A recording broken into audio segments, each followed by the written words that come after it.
Mga kabida, isang magandang oras sa lahat. Welcome po sa aking channel. Ito po, magandang reaksyonan po ito mga kabida. No? Actually, meron pong halong ano po ito entertainment. Ito hong ating vlog for today mga kabida. No?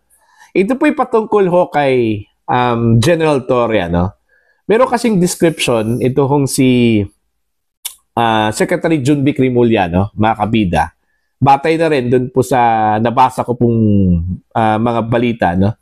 Sa mga iba't ibang online mainstream media, no? Ito po yung description po ni Secretary Rimulya kay Torre bilang pitbull at saka bulldog. Grabe naman po itong si Secretary Rimulya, para bang anong tingin niya kay kay General Torre, aso? Tinawag na pitbull at saka bulldog. Pwede naman pong chihuahua. Pwede naman pong yung mga gandang mga aso. Wag naman po yung grabe naman po itong si Secretary Rimulya po, Okay? Eto, babasahin ko lang po, Actually, post po ito ng PDP Laban. Okay? 10 hours ago po ito mga kabida. Ang sabi po dito ng PDP Laban, Junvic Rimulya, General Torre, a bulldog, a pitbull. Okay?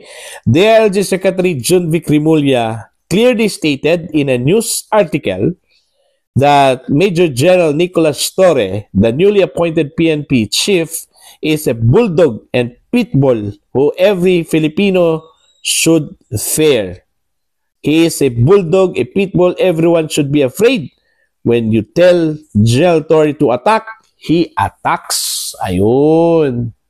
So, para bang pag binigyan mo yan ng buto, okay, tapos sabihan mo, oy, may magnanakaw po dun, habulin mo yun.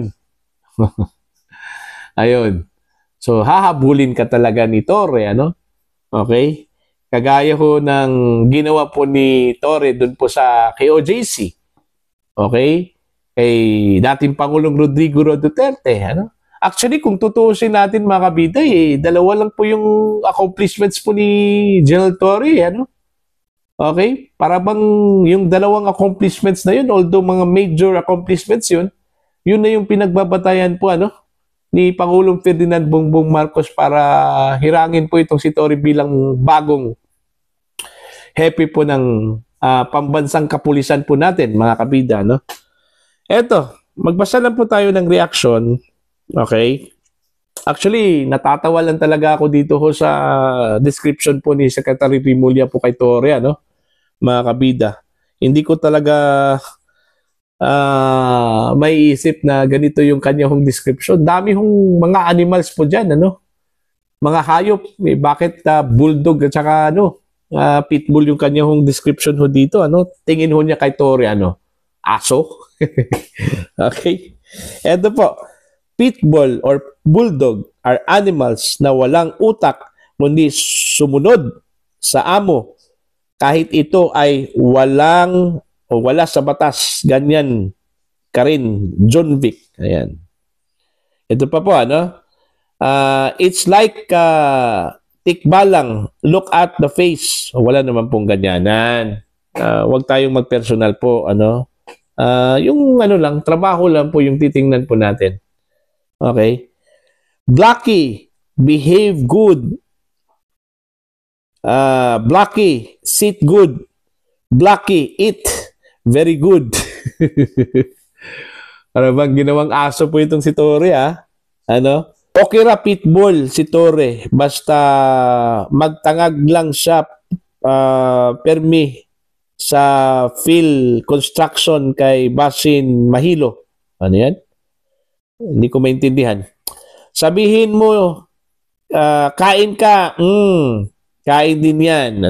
Sus, Ginoo. So, ganun ka, Ganun ka masunurin ito kung si Torre po mga kabida, Attack the church. Attack the old man. Attack the vlogger. Ayun. Yun. Inattack nga eh. Sinabihan po na attack na KOJC. Inattack yung KOJC. Hulihin mo si Duterte. Hinuli talaga si Duterte, Okay? Yun ang nangyari, mga kabida, Ito pa. Traidor ang mga inatay. Si Torre, murag walay murag wala manay hanaw oy, pero nidako ang posisyon basta sip-sip lagi. Okay. Pitbull daw si Torre nga gika, wag naman ganyan, ano? Ito pa. Siya ang dapat matakot, hindi kami. Need niya dog food. Okay. Discrimination man kaayo mo sa bulldog o pitbull kay pangit ana nga dagway mura manag irumbuang siguro ni. Okay? Yeah, he will attack if someone asked him, even he knows it is illegal, kaya bagay sa tawaging pitbull. Ayan. After his term, I am pretty sure he will become a submissive pitbull. Ayan. Ha ha ha, same with Kauna Ning. And the rest is history. Ayan. Yes, aso, a bulldog pet, bulldog or whatever, aso na sumusunod sa amo. Ayan. Maganda yung sumusunod sa amo. Yun yung magandang aso, mabait na aso. Yung sumusunod sa amo po, ano, mga kabida. Kahit na ako ayaw kong mag-alaga po ng aso hindi sumusunod sa akin. Okay, bebenta ko yan. Okay. Ito, jokingly aside, ano, mga kabida. Ang tingin ko lang po, ano, doon po sa description po ni Secretary Rimulya, para bang sinasabi lang po niya ba na pag inutos mo kay Torre, susundin talaga yan. Whatever it takes, parang ganun ba, no? Parang ganun yung interpretation ko lang po, ano, mga kabida. Regardless kung ano yung klaseng ginamit po niya na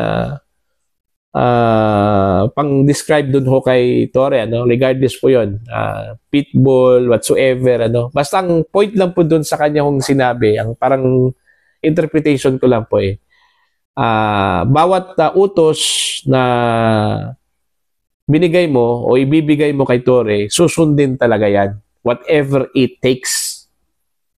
So meaning, kung whatever it takes, kahit na illegal, ganun po ba yun? Ano? Susundin talaga? Yung ginawa po kay yung ginawa po kay dating Pangulong Duterte, alam naman po nila na meron pong mga alituntunin na dapat sundin . Hindi man po ginawa po ni Torre yun. Dineretso po sa eroplano po yun si dating Pangulong Duterte. Okay? Sana, ang sabi po dun sa Rome Statute po, ano, na kailangan idaan po sa local court. Hindi po idinaan sa local court. Diba? Yun yung, ano, yun yung, kumbaga, turning point dun ho sa career po ni General Torre po, makabida, no? Actually, yun talaga. Yun yung turning point kung bakit naging chief PNP yan. Ano? Hindi ho doon sa KOJC, no? Hindi ako naniniwala dahil ho sa KOJC issue, ano? Hindi. Dito ho sa issue po ng dating Pangulong Duterte, yung kanyang inaresto po, makabida, itong si dating Pangulong Duterte, yun yung naging turning point ng kanyang career. Kung bakit ho siya naging chief PNP po ngayon, mga kabida. Kasi kung hindi ho nangyari yun, walang aresto na nangyari, hindi ho naipadala sa The Hague, Netherlands ito si dating Pangulong Duterte, baka iba yung chief PNP po natin, ano? Baka si Jacobo po, ano, mga kabida. Meron pong mas mataas pa po sa kanya in terms of ranking, ano? Merong Lieutenant General. Okay? Ilan yun? 2 ata yung Lieutenant General, 3. Kung susundin lang po natin talaga yung hierarchy po, mga kabida, yung ranking, ano? Pero sa PNP kasi, pagdating ho sa selection process po, mga kabida, hindi ho katulad po yan ng AFP na sinusunod talaga yung seniority at saka yung ranking, ano? Pero sa PNP po, meron na pong nangyari in the past Kagaya ho ni Bato, ano? Si Bato po, in-appoint po yan ni dating Pangulong Duterte bilang chief PNP. First, 1-star general lang po yun, ano? Brigadier General lang po yun that time, si Bato de la Rosa, kapopromote lang po yun bilang Brigadier General. Pero nung umupo po itong si dating Pangulong Duterte po, makabida, no? Yun, inelevate po niya bilang Chief PNP po, ano? Si Bato de la Rosa. So ilang ranggo ang nilaktawan po. nilagpasan po ni De La Rosa. Ang dami po, Major General tsaka Lieutenant General. Itong si Torre, isang ranggo lang po yung nilaktawan. Okay? Ito hong Lieutenant General po. Bago siya naging Chief PNP po mga kabida, Pero anyway, water under the bridge na po yun. Wala na pong problema yun, Kasi tapos na po yun napili na po si Torre ni Marcos, Actually, discretionary po yan ng Pangulo kung sino yung itatalagang hepe po ng pambansang kapulisan po mga kabida. Kasi it entails trust and confidence kasi yan mga kabida. So, discretionary po yan ng Pangulo. Anyway, ang ating lang hope po dito, wish, sana po may kabuluhan yung pag-appoint po kay Torre mga kabida para ho sa seguridad po ng ating bansa ng bawat Pilipino mga kabida. So yan lang po para po sa inyo. Ano po ang inyong reaction at pananaw ko dito mga kabida. Please comment down sa mga hindi pa po subscribers sa aking channel. Please subscribe. Just click the subscribe button. Click the notification bell. Click all para updated po kayo sa aking mga uploads. Maraming salamat po sa inyo lahat mga kabida.